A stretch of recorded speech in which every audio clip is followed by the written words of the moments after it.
Samahan niyo naman kami ngayon kumain sa Alfresco Dining sa may Balinsasay sa Silang Cavite.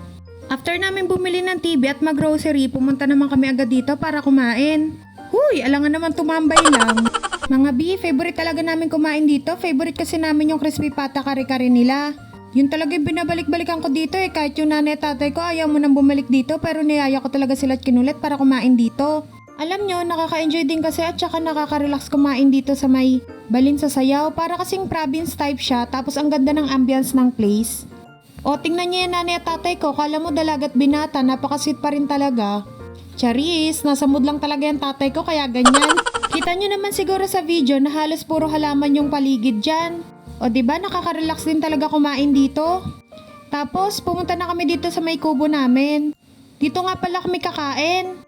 Kanina nga init na init kami sa 13 pero pagdating namin dito grabe ang lakas ng hangin at saka ang lamig. Pagkaupo namin for the pili na agad kami ng foods dyan. Tapos ilagay na pala ni kuya yung mga plates at saka mga condiments. Alam nyo habang nagvo-voiceover ako, feeling ko bulol ako sa S o siguro masyadong malapit lang yung speaker habang nagsasalita ako kaya parang bulol ako sa S. Parang nga ang lungkot ng kapatid ko dyan sa video namin kasi natatapatan daw siya ng camera. Parang mga after 15 to 20 minutes dumating na yung pagkain namin. Umorder lang kami ng sisig kasi nagka-crave daw yung kapatid ko. Fried bangus, bulalo, tapos crispy patang kare-kare. Syempre, yan talaga yung dinayo ko dito. Umorder din kami ng lumpia kasi nagka-crave daw yung tatay ko. Tapos sinabayan pa namin ng pangmalakasang Balinsasayaw fried rice.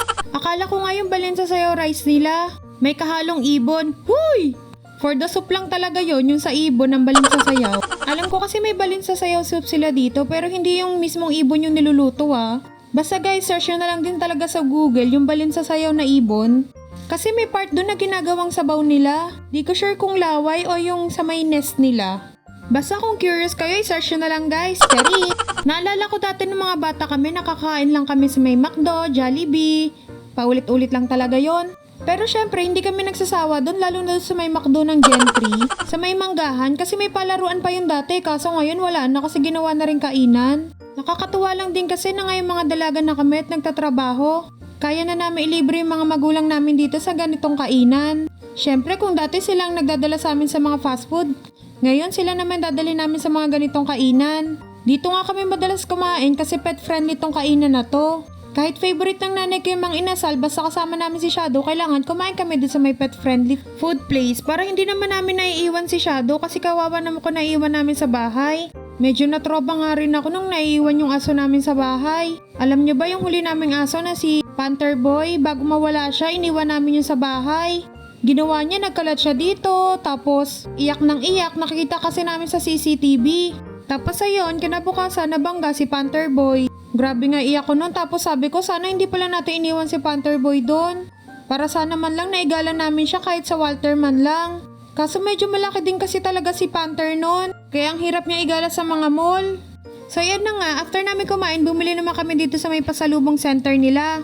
Yung tatay ko kasi nakakita ng cashew nuts. Abay syempre pagbigyan ng hilig ng matanda, bilhan na natin baka kasi mamaya umiyak. Huy, sorry pa, joke lang yun. O diba may iba't iba pa palang flavor yon. Hirap na hirap din ako mamili. Sabi ko garlic na lang yung bilhin niya. Kaso gusto pa rin niya yung cashew adobo kaya yun na lang binili namin. Tapos sabi ng tatay ko bumili kami na tong pili nuts pero hindi pa rin naman kinakain dito sa bahay. Sabi niya kasi para sa amin pero hindi naman namin makain. Hindi ko kasi sure kung matamis yung nabili ko. Tawang-tawa pa nga ako dyan sa tatay ko. Nakakita kasi ng bracelet. Gusto niyang bilhan si mama. Sabi ko nga sa tatay ko, hindi naman magbe-bracelet si mama ng ganun. Akala ata ni Papa pampaswerte yung mga bracelet na yon. After namin mamili, umuwi na rin talaga kami. Kasi medyo madilim na rin at traffic. Kitang-kita naman siguro na busog kami at mga tuwang-tuwa sa mga kinain namin. Lalo na yung tatay ko tsaka yung kapatid ko. Huy! Yun lang sa araw na to. Salamat sa banana. Thank you! Bye-bye!